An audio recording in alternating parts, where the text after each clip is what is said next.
natin. Di ba ang lakas?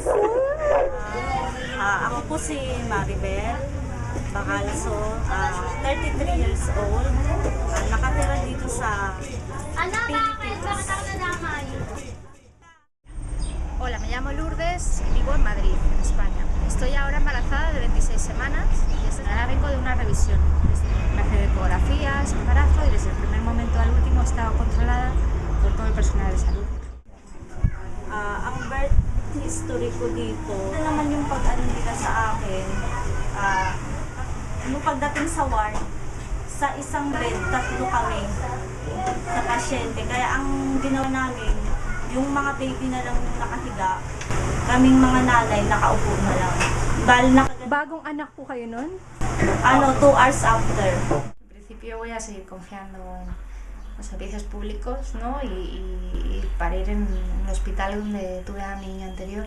Y en todo momento estuvimos atendidos por un equipo estupendo, ¿no? Y tuvimos la posibilidad de tener un paritorio independiente, un personal que nos atendió, que estuvo todo el rato conmigo y que me iba comentando las dudas, ¿no? Ayan, yan yung sinasabi naming floating house. Floating house.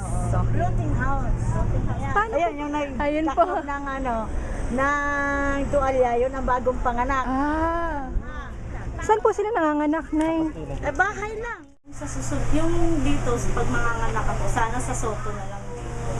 NGO siya, tapos dito ako nagbo-volunteer pag wala akong ginagawa sa bahay. Dito. Sa Soto, napapakinggan yung heartbeat ng baby.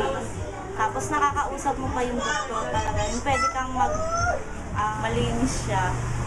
Yung kumbaga parang hindi ka tulad sa ospital na isasalang ka, may dugo pa. Yung dugo nang galing dun sa isa pang pasyente. Sa Soto kasi talagang